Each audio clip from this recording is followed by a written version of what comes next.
손 오는 날은 없다. 손이 없는 날이라고 해서 이사들 가는데요. 그래서는 절대로 안 됩니다. 누구나 부자가 될 수 있냐고요? 그런데 이런 운명을 피할 수 있는 개운법을 알고 있었다면 하고 저는 너무나 아쉬움이 많습니다.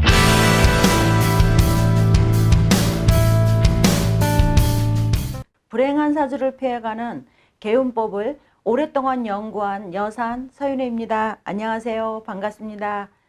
불행한 사주를 피해가는 개운법이란 불행한 운명을 좋은 운명, 행복한 운명으로 전환시켜주는 운명 철학인 것입니다.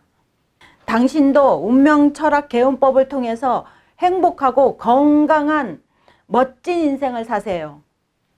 개운법을 풍수나 풍수 인테리어에서는 비보라고 하고 신을 이해하시는 분들에게는 비방이라고 합니다. 사주에서는 개운법이라고 합니다. 모두 다 똑같은 말입니다. 세상사는 인강보라 하는데 사람을 간상을 보거나 사주를 보면은 그 조상이 어떻게 살았는지 후손들이 어떻게 살아갈지도 알 수 있다는 뜻이지요. 잠깐 내년 운세를 보면은 개묘년인데 개란 감성적으로 빠르게 흘러간다는 뜻으로 본격적으로 양이 시작된다는 자리이기도 합니다.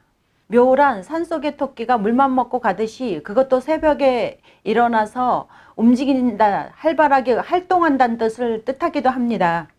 이런 뜻으로 급한 분들은 청소한다, 대청소한다 볼 수 있습니다.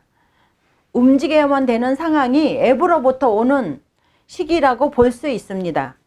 정말로 힘든 한 해가 될 것입니다. 모두 다 돌다리도 두들겨서 건너가야 합니다. 경고망동해서는 절대 안 됩니다. 건강들도 조심해야 됩니다. 물론 사주들마다 조금씩은 다르겠지만 구구는 모두 다 힘든 한 해가 될 것입니다. 서로 도와가면서 열심히 살면서 지내면 후년에는 좋은 일들이 많이 생길 것입니다. 갑진년은 우리나라의 기상이 세계로 뻗어가는 한 해가 될 것입니다. 멋진 한 해가 될 것입니다. 손 오는 날은 없다.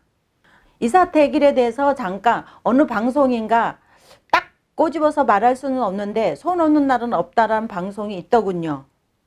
절대로 믿어서는 안 됩니다. 어느 문헌에도 나오지 않는 말이고요.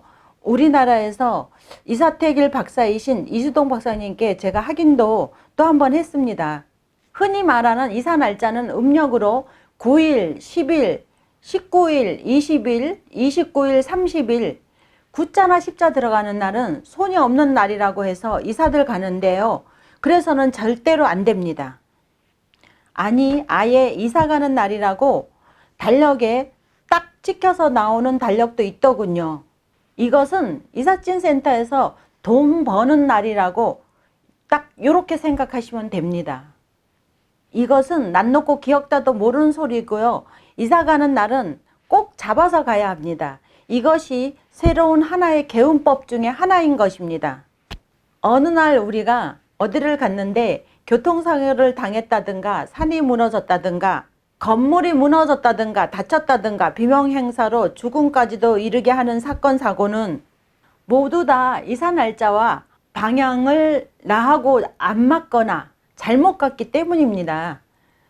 이 애군을 피해가는 유일한 방법은 개운법으로 쓰시고 이 개운법을 통하여 오래도록 행복하시고 건강하게 장수하십시오. 그럼 애군을 피해가는 개운법의 원리에 대해서 말씀드리겠습니다. 이 원리는 각자 자기 사는 집에서부터 시작합니다. 이 방위표를 보고 참고하세요. 나이 숫자별로 간인이 있는데 간인이라는 것은 간직을 얻는다는 뜻이고 합식은 재물을 놓고 만사대길한다는 뜻입니다. 철록은 철록과 식신이 따른다는 뜻이고 식신은 재수, 사업, 모두 흥성한다는 뜻입니다. 그리고 대장군 삼살 방향은 옛날 어른들이 쓰시던 방법이기도 합니다. 그러나 가장 큰 오황살 방향이나 오황살의 안겁살 방향을 띠고 특히 겁살을 가지고 양인살을 띠거나 이런 방향으로 겹친다면 절대로 움직이면 안 됩니다. 올해는 이런 애군액살의 기가 세기 때문에 사건 사고가 많은 것입니다. 실제로 그런 방향은 피하는 것이 중요하고요. 최고의 상책입니다. 손학비는 피해서 가라고 했습니다. 내 것을 빼앗기고 도둑맞고 남이 나를 해치는 것입니다. 겁살이란 겁탈을 당한다는 생각하시면 됩니다. 또는 양인살은 칼을 맞거나 죽음까지도 올 수 있다는 뜻입니다. 내년은 개면연인데 열심히 뛰는 해입니다. 우리가 산토끼는 어떠죠? 새벽에 일어나서 물만 먹고 간다고 하지 않나요? 경고망동하지 말고 열심히 일합시다. 내년은 대장군 방향은 북쪽 방향이고요. 삼살 방향은 서쪽 방향입니다. 특히 내년 서북쪽 방향은 오왕살 방향이고 동남쪽 방향은 안겁살 방향입니다. 그리고 참고로 각자 자신들에게 기가 들어오는 방향이 있습니다. 약한 기가 들어올 때는 괜찮지만 해를 입히는 힘이 센 기가 들어온다면 특히 겁살, 양인살을 띄고 들어오는 방향은 절대로 피해야 하는 방향입니다.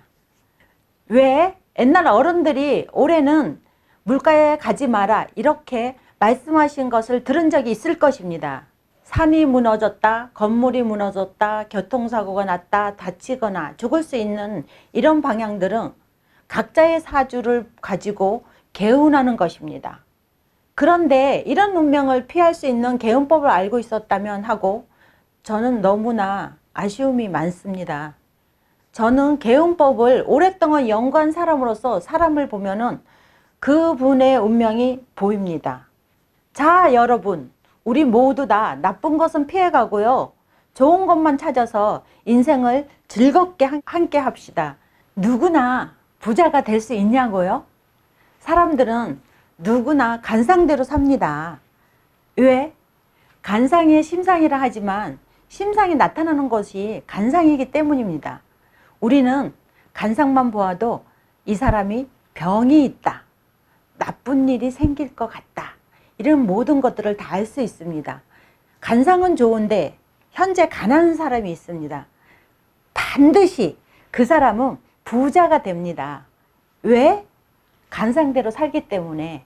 간상이 좋은 사람은 간상이 좋은 사람한테 투자하십시오. 이런 분들은 긍정적인 마인드를 가지고 있을 것입니다. 서로서로 도와주며 삽시다. 신은 모든 것을 다 주지는 않습니다. 누구나 힘든 것은 있지요. 여러분, 운명을 사랑하십시오. 이 표를 보고 모르시겠거나 자세한 것을 아시고 싶으시다면 문의하세요. 오늘부터 좋은 일들만 있을 겁니다. 감사합니다.